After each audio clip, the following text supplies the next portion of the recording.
Championship celebration time is over, and it's back to business for John Schneider, Mike Macdonald, and company with the 2026 NFL Combine. Tons going on in Indianapolis, kicking off the offseason. We're going to be breaking it all down here in our Monday edition of Locked On Seahawks.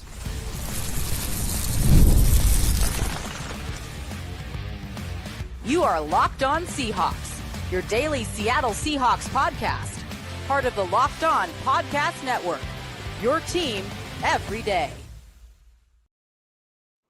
Greetings, 12. This is Corbin Smith, host of the Locked On Seahawks podcast, your daily Seahawks podcast, part of the Locked On Podcast Network, your team every day. Glad to be joined here to kick off Combine Week by my co-host in crime, Rob Rang, and a special thanks to all the 12s who are listening in.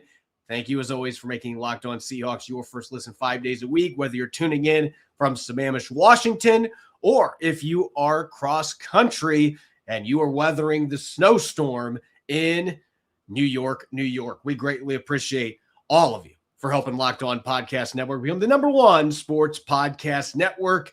The time to celebrate the Super Bowl has officially come and gone, and John Schneider, Mike Macdonald head first into building their roster as they begin to defend their title. And it all starts with the NFL Combine this week in Indianapolis. We're going to start our coverage of the festivities in Indy with a close look at running backs and edge rushers to watch this week at the Combine. We've got a Monday mailbag. We're going to dive into what John Schneider and Mike Macdonald have to tackle this week specifically for this particular Combine, and much more. Coming your way, courtesy of our friends at FanDuel. Use your profit boost on an NBA future and get entered for your chance to win a trip to the NBA Finals. Play your game with FanDuel, the official sports betting partner of the NBA.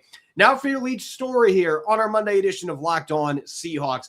Mike Macdonald and John Schneider tried to milk the celebration for Super Bowl 60 as long as they could, but the reality is you've eventually got to move forward and start preparing for the next season, and the Seahawks brass is now doing that with the Combine starting tomorrow in Indianapolis. Technically, there were some things going on today, but the real festivities kicking off tomorrow and Wednesday when Macdonald and Schneider are going to be speaking with the media. There's medicals going on, you name it. And as always, Rob, this is a critical week in the NFL calendar, but maybe not for the reasons that a lot of fans think that it is. Of course, the underwear Olympics that are the testing going on at Lucas Oil Stadium, everybody's going to want to talk about that, and we're certainly not going to be omitting that. We will be talking about players and workouts, what to watch, starting with running backs and edges today later on this show. But at the end of the day, that's probably the least significant thing of the significant things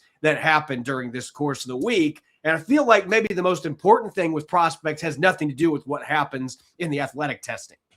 Oh, no doubt about it. I mean, that's one of the biggest reasons why the NFL Scouting Combine has been held in Indianapolis all these years, just because of the infrastructure that the Indianapolis provides, the access to hospitals and medical testing. That's the most important part. That was the whole reason why the Scouting Combine was created in the first place, was just to provide all 32 NFL teams with equal access to the medical evaluations from either from professional medicals, doctors, and that are outside of the NFL, as well as each of the NFL teams having their opportunity to bring their own team doctors in to evaluate these players. That's easily the most important thing that happens at the Combine, with all due respect to the vertical jumps and the 40-yard dashes and all that. I think that's clearly #1 is the medical evaluation process. I think #2 would just be the interview process where teams get an opportunity to really grill players, and sometimes those are grilling. I mean, sometimes they are very intense type of questions, especially if players have something a little bit sketchy in their background. And sometimes it is just as lighthearted as, Pete Carroll, of course, famously ripping off his shirt when DK Metcalf walked into the room. But it's all about getting to know the players and their personalities. And so that, to me, is easily the most important component of the Combine, and something that John Schneider has proven, for almost 20 years here, that he is among the absolute best at identifying who are the players going to wind up helping the Seahawks get to the promised land. We're seeing more and more teams that are not sending their coach and general manager to Indianapolis. And I really don't understand it. I certainly don't think the Seahawks are going to be jumping into that pool. I mean, John Schneider and Mike Macdonald both value this experience on the ground tremendously. And I get it. There's things you can do on Zoom. We learned that during the pandemic. But I think John Schneider, he relishes that chance to be able to sit down in person with these players. I think Mike Macdonald and the coaching staff value that. And this is a preference thing. But the Seahawks, they love to attack. This is a big part of their pre-draft process. So I think that's the most important thing that goes down this week is the interviews and the medicals. And the second most important thing is all the negotiations that are going on with agents of your own free agents, which, look, that's allowed. That is not tampering. These are your own free agents. You're allowed to talk to Ken Walker III's representation. You are allowed to talk to Reek Woolen or Josh Jobe or Boye Mafe's representatives because they're technically still under contract with you until the new league year starts on March 11th. So you're the only one that can legally talk to them right now. As we'll talk in a second, there's going to be some competition in Indianapolis, even though there's not supposed to be. But that, to me, is the second big thing that happens here is this is where your deals for players like Ernest Jones last year, who signed right before free agency started. That deal was finished off at the combine. Those discussions are going on in the restaurants and in the hotels around the stadium. It's a crazy time in Indianapolis. There's a lot of stuff that goes on when you're getting a shrimp cocktail and things of that nature. So that is a big component here when we're talking about the free agents, your own free agents. And then, of course, there's the legal tampering that goes on at these restaurants and hotels as well for free agents and trades that aren't supposed to be happening right now. There's a reason that news comes out basically whenever the clock starts for the beginning of free agency. These deals have already been hashed out. And John Schneider is going to be working on that kind of stuff as well. Well, and that's, again, one of the areas in which I think that Schneider really excels is because he is so personable. I mean, he's downright friendly. And I think that, because he has relationships with obviously all of the other 32 or other 31 NFL teams out there, as well as all of the agents. I think that so much attention is focused in on the athletes who are going to be working out, whether it be during their athletic testing, the interview process, the medicals.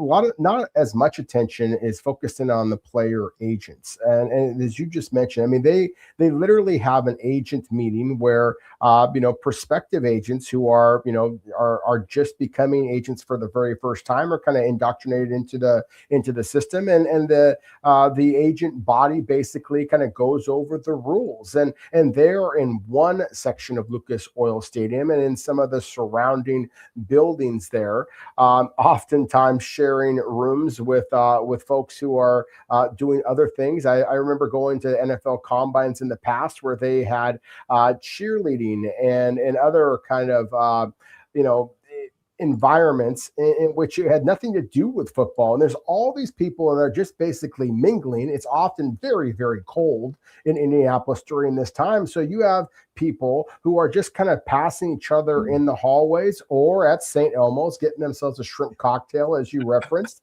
that are just kind of, hanging out and seeing each other. It was one of the reasons why I always enjoyed my time at the combine. I went for 15 years in a row, going there and just having conversations with NFL teams as well as players, as well as agents. There's just so many people who are just kind of, chit-chatting with each other that there are bound to be all kinds of conversations that don't wind up happening, but of course, or don't wind up turning into actual player movement. But there's an awful lot of them that do. And so NFL teams feel like they have a pretty good feel for, what a player might get on the open market before the week of the combine. But when they leave Indianapolis, they've got a damn good idea because everybody is talking to everybody there. Yeah, and I think it's worth noting once everybody has left late in the week after the workouts have finished up, like the next 2 or 3 days after that might be the most important days for player movement in the entire calendar. It isn't even when they are on site in Indianapolis. It's after they return to their team facilities and you are using all the information that you obtained from that time in Indianapolis, and you're really putting the seal on some of the contracts you're putting out there, the feelers that you've put out for free agents from other teams, trade possibilities. Who knows if Max Crosby's being discussed by a bunch of these teams. Maybe the Seahawks are in that mix. I mean, all this stuff happens in Indianapolis this week. There's a lot of stuff that doesn't come to fruition, but a lot of things that do that just come up in common conversations. And that's what makes this such a crucial week. Those couple days after are incredibly important for the movement as well. We're going to be tackling all kinds of combine-related activities and discussions here this week on Locked On Seahawks. We're going to get to our Monday mailbag, though, first, tackling questions from you, the valued 12s. That'll be coming up next here on our Monday edition, Locked On Seahawks. Tax season doesn't have to take over your life. This year, TurboTax is making it easier than ever to just hand things off and move on with your day. With TurboTax full service, you can have your taxes done for you by a trusted local expert start to finish without the stress or guesswork. Instead of spending hours trying to figure out forms, you can meet with a local TurboTax expert in person or connect online. They handle everything from W-2s to self-employed forms and work to get you every deduction. It's a huge time saver, and it gives real peace of mind knowing an expert is handling it. For a limited time, you can have your taxes done by a local TurboTax expert for just $150 all in if a TurboTax expert didn't file for you last year. Just file by February 28th. Take taxes off your plate and get back to your life. Visit TurboTax.com/local to book your appointment today.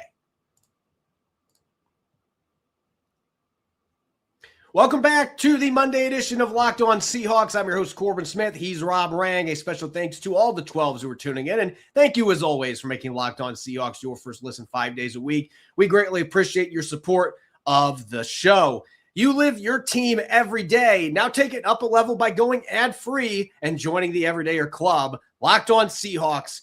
No interruptions, members only Discord access to speak with local Locked On hosts such as myself, all for just $5 a month or $50 a year to sweeten the pot. Make sure to check it out. We are going to be having an add-on with Emerald City Spectrum so that you can get access to all Seattle sports all the time. Sweet package going to be coming to all of you that subscribe to the Everydayer Club. More information coming on that here later this week here on Locked On Seahawks. Check it out at lockedonseahawks.supercast.com or in the show notes to learn more. All right, Rob, we are here in Combine Week, and as we do every Monday throughout the course of the offseason, time to open up the mailbag, and we've got plenty of questions from our valued listeners here. This one coming from Nico X on X, assuming the Seahawks shell out for both JSN and Witherspoon. What moves do the Seahawks have to make now to keep our system going long-term with future cap hits in mind? I mean, they do have $62 million in effective space right now, Rob. I think this question is saying, how do they keep their salary cap healthy while still absorbing those huge contracts for the next several years? Well, I think there's a couple of moves. I think for one, you have to have some real conversation about maybe extending Uchenna Nwosu. He's due $20 million. And so that would give yourself some salary cap space. I'm not suggesting necessarily that you cut a player that made arguably the biggest single play of the Super Bowl. But I think that maybe you look to extend him to try and create a little bit more salary cap space. I think that just by creating a deal perhaps to extend Jackson Smith and Jigba, while that is going to cut into that $62 million here. At the same time, it is, arguably the biggest thing that you have to do for the long-term success of this club, assuming, of course, that, bringing JSN is keeping him is viewed as their number one move, as it would be for me. I also think that just addressing the cornerback position, we've talked about so many times with Rick Woolen, with Josh Jobe, both pending free agents. Kobe Bryant has shown the ability to play the cornerback spot as well, although obviously everybody in Seattle knows that he has started the safety position. But I just think that you have to make sure that your secondary is in place. So making a decision there, I think those are basically the first steps that the Seahawks have to make. Our next question coming from Elo Tato on X. Who is next year's Tai Akata, meaning a player coming out of nowhere with little to no expectations and performing well enough to be seen as a starter, or somebody who could carve out a significant role in future seasons? So I always find a question like this. We threw a bunch of names out from the futures reserve list. I always find this to be a tricky question to truly answer until we've gotten an idea who's been signed in free agency, who's been drafted things of that nature. But we threw out a few candidates earlier. I'm going to reference a couple of those names. In the backfield, I still think Jacardia Wright could be something for the Seattle Seahawks, especially if Ken Walker III is not re-signed. Like, Zach Charbonnet is probably out till at least midway through the season, if not longer. He just had his surgery last week to fix his ACL, and if there was any other damage, we don't know the specifics on that. But Jacardia Wright was a guy I was really impressed with in training camp, preseason, the one regular season game he played in, and he's got that 220-plus pound frame to be a Zach Charbonnet type that can run through guys. He's underrated athletically, soft hands. So he would be a player I would watch, particularly with how that running back stable ends up unfolding here in coming weeks. And defensively, I'm going to go with a guy who was on the roster this year, but he really didn't play very much. And that would be Ivy, their pass rusher coming from Ole Miss. I am a huge fan. I loved what he did in training camp. Loved what he did in OTAs, the entire offseason program. They just had a numbers game there. But if Boye Mafe isn't back or they make a move with the Uchenna Nwosu, who knows what's going to happen there. But there's going to be room for some snaps there. And I think Ivy is a player who they just kind of gave him a redshirt year to develop him some. He's going to have another offseason. I just think his positional versatility, that could be a guy that ends up going from being a healthy scratch each week to consistently giving you some good reps that can play inside and out. Next question here for Rob. This one is coming from Josh DeHuman. Out of the edge options available around pick 32, this is a really good segue for our next segment here, Rob. Who would be the top 3 edge prospects that would be available at that point fans should keep an eye on this week? So rather than a full-scale combine, who would be the top 3 guys that might be available there at that edge spot at 32? I think that Gabe Eckes from Illinois definitely is a player that is intriguing to me. Akeem Mesidor from Miami, TJ Parker from Clemson. They're all very similar, kind of big-bodied, kind of tough guys. Remind me a little bit, especially with Eckes. It reminds me of DeMarcus Lawrence. If they want a speed rusher, then R. Mason Thomas is my favorite of that group. Next question here coming from Epic Ninja Bros on Blue Sky.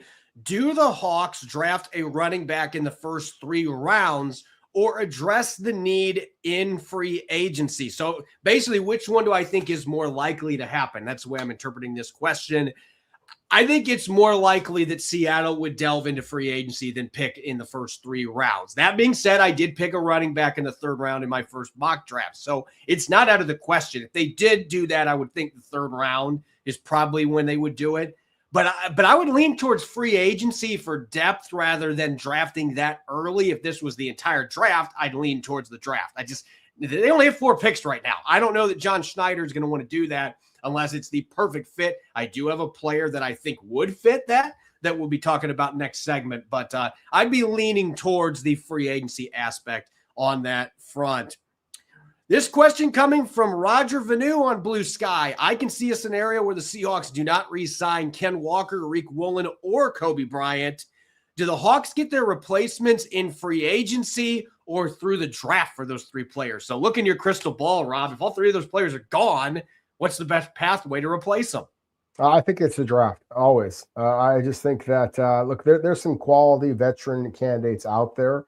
One of my favorite running backs that I think could be a good fit in this system that I'm curious to see what kind of money that he is going to get is Tyler Igil from Atlanta. I just think that he plays with the kind of bullish style that is very similar to a healthy Zach Charbonnet.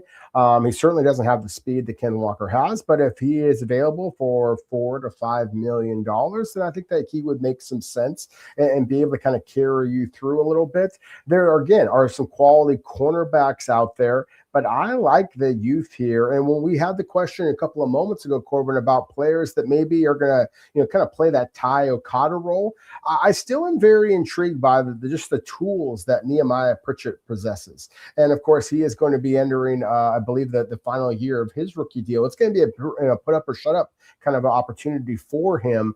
And so I think that Seattle would be looking for young talent at all of those positions.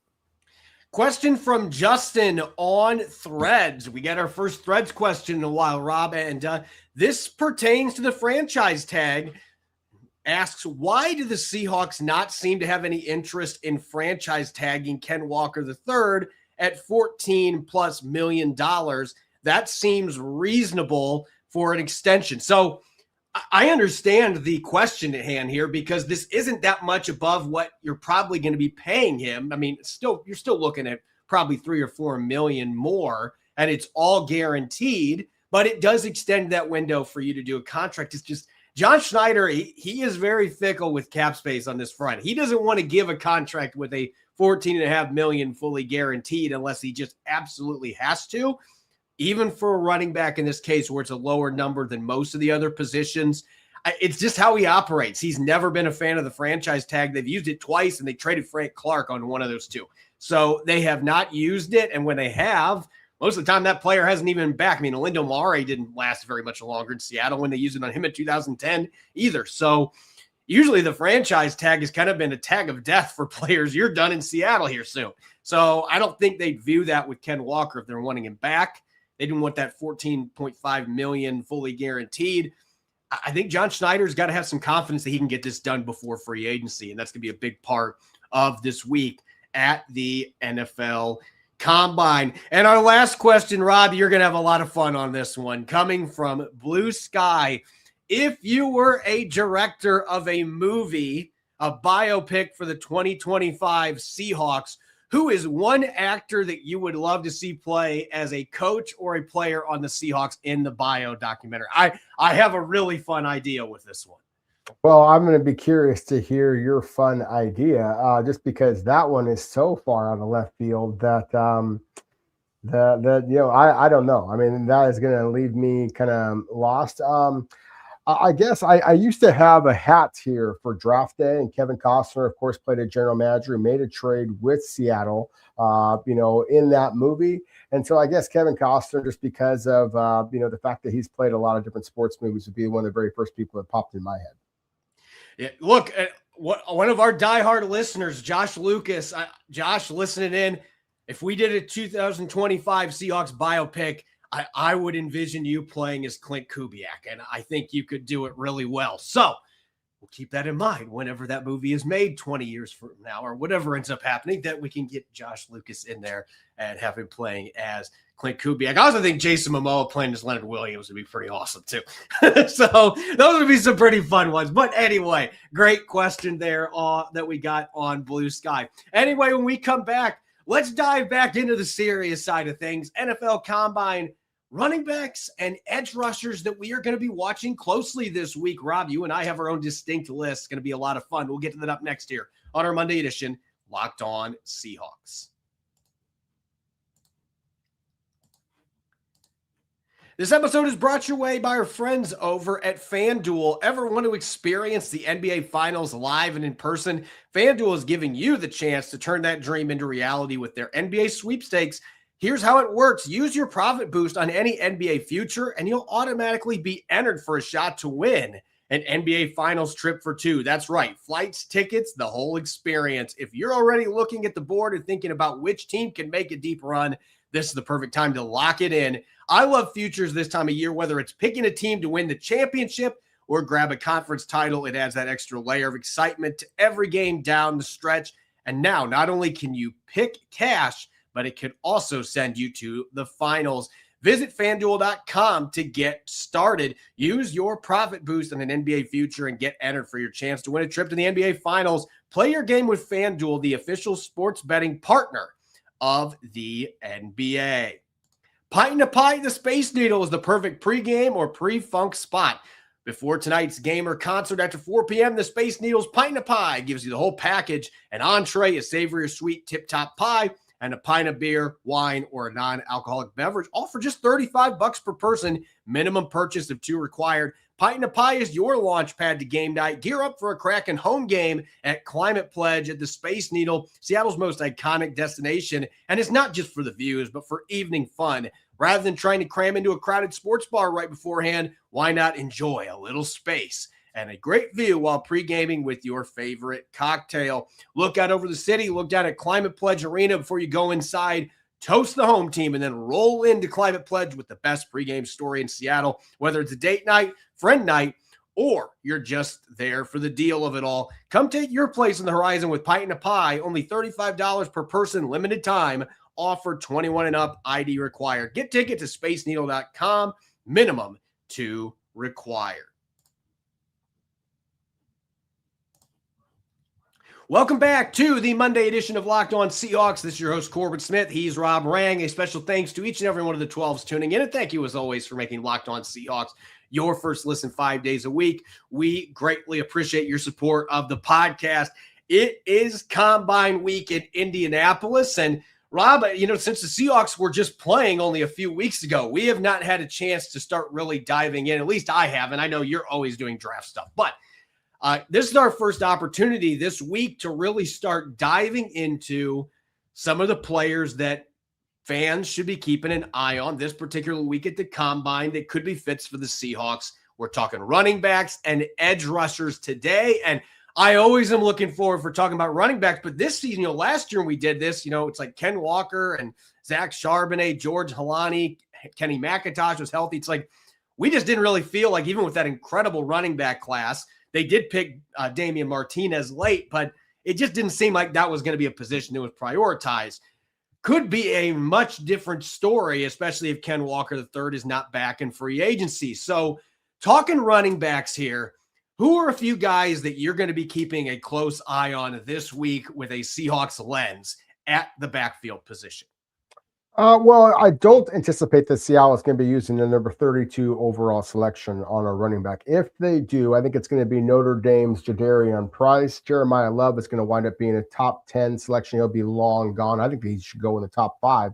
And I also have Emmett Johnson, the back from Nebraska, among my top 50 players. Those are the only 3 running backs, Corbin, that I feel like are worthy of top 50 consideration. However, at say number 64 overall, or in the 3rd round, possible trade down scenario, Mike Washington Jr. from Arkansas, to me, has the combination of size, elusiveness, power that you're looking for. He's 6 foot, 228 pounds. And while everybody's going to be focusing on 40-yard dash times at the Combine, I think that a lot of scouts are some of the reasons why you're not seeing quite as many general managers be going to Indianapolis is because they're using Zebra technology at the Senior Bowl, at the East-West Shrine Bowl, where basically they are recording the GPS speeds of players while they're in pads. Crazy thought. And Mike Washington was the fastest of everybody who was tested there. Now,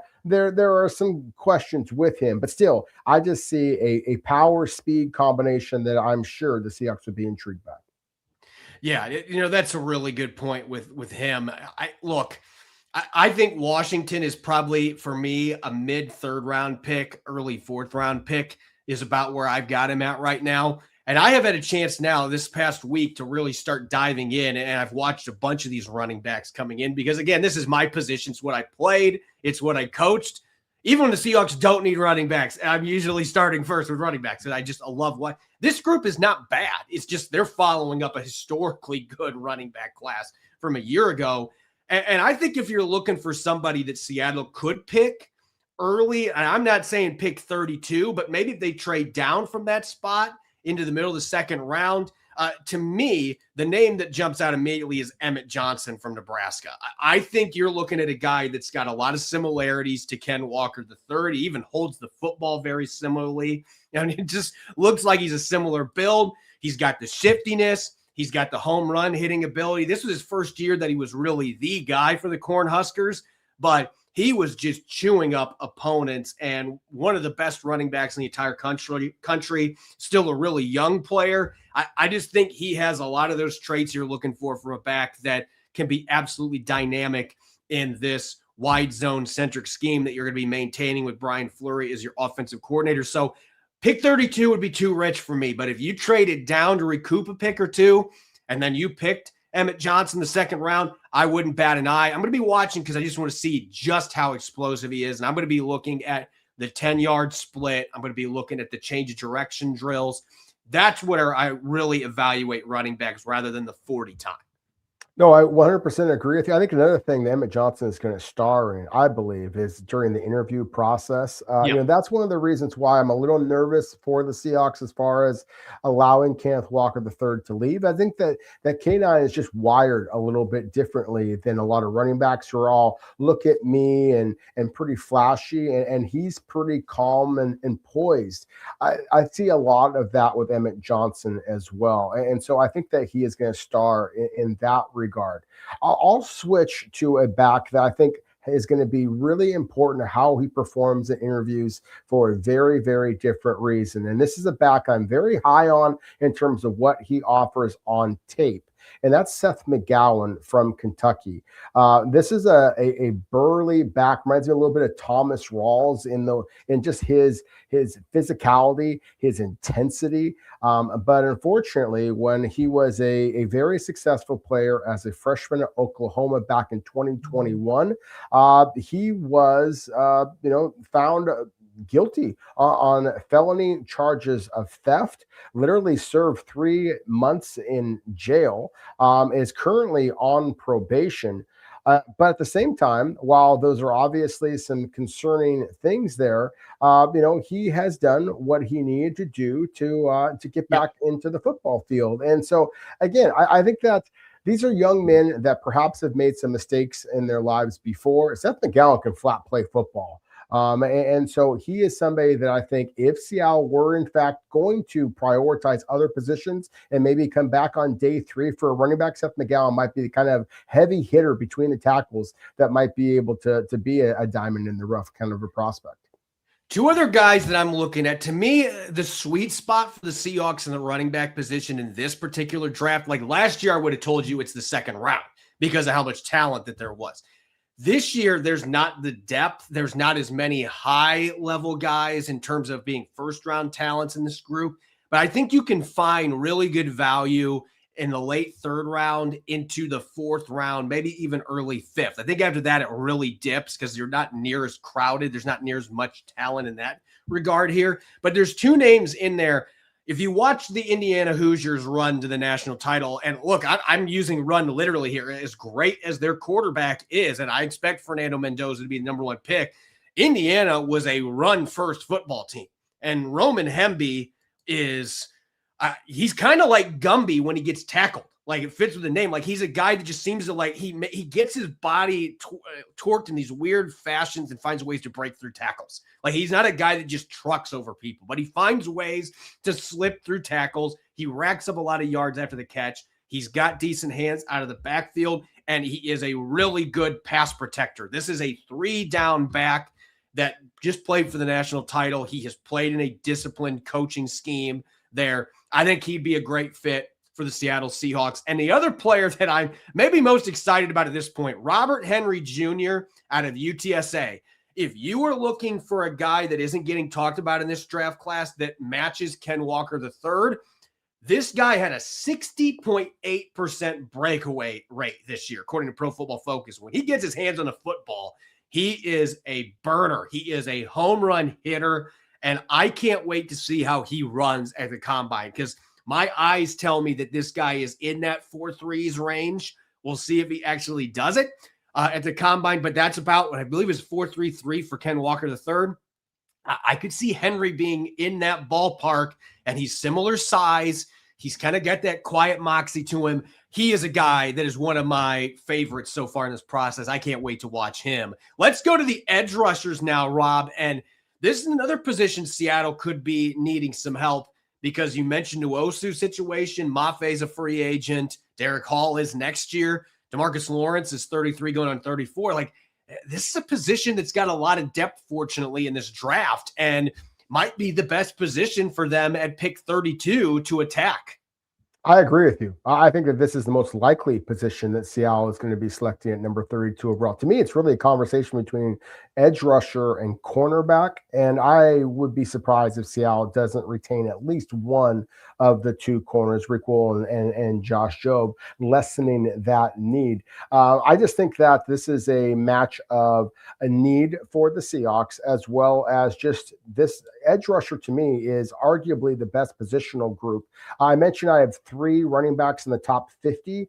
Corbin, I've got 9, 10 if you want to count Kedrick Falk from Auburn as an edge rusher as well. And I mentioned before Gabe Ickes from Illinois, R. Mason Thomas, the speed rusher from Oklahoma, Akeem Mesidor from Miami, and then TJ Parker from Clemson. I think all 4 of those guys make an awful lot of sense for the Seahawks. The bigger players, Ickes, Mesidor, and Parker, all have the size to be able to hold up at the point of attack, play the run first on their way to the quarterback. I mentioned before with Mike Washington Jr., the running back from Arkansas, and how fast that he was in the zebra technology. Same thing with Ickes. I mean, he led the Big Ten in sacks. He had a number of forced fumbles. He used his hands well. He converts speed to power as well as any edge rusher in this class, in my opinion. And he's been productive all 3 years. And oh, by the way, you have a pretty good cornerback in Devin Witherspoon that might be able to kind of,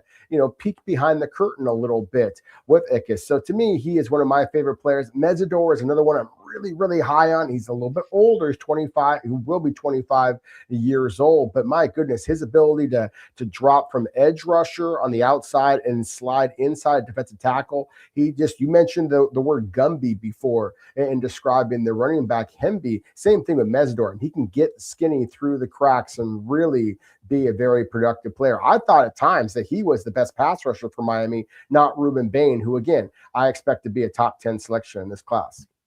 As far as edge guys that I am intrigued by going into this process, from an athletic testing standpoint, I want to see what Derek Moore from Michigan looks like, because the film screams to me a guy that could be in discussion for late first, early second. However, I do understand some of the athletic reservations, because this is not a guy that looks like he is going to consistently win around the edge with speed and burst upfield. But I could tell you what he can do as well as anybody in this draft class: get his hands into you and drive you 5 yards into the backfield in an instant. He is a bull rushing machine. And I actually see quite a bit of Derek Hall's game in the way that Derek Moore plays. And you could have both Dereks on this roster, and he's feisty off the edge. He uses his length really well. I just want to see how he tests athletically. I want to see where it fits into the puzzle, because the production kind of was hit and miss sack-wise, but he got double digits this year, had a year in the national title season. He had 5 as a rotational backup. I mean, there's production there when he hasn't even been a full-time starter most of the time in Michigan. There's that connection. Mike Macdonald's going to know guys that have coached there, that have worked with this kid. He didn't coach him directly, but Derek Moore is one that I'm very excited about watching. I also want to take a close look at Zion Young out of Missouri, who I believe had 71 pressures this year, according to Pro Football Focus. Another guy that can really get after it. Oh, by the way, he's 265 pounds, has length, and he plays a physical brand of football against the run, rushing the passer.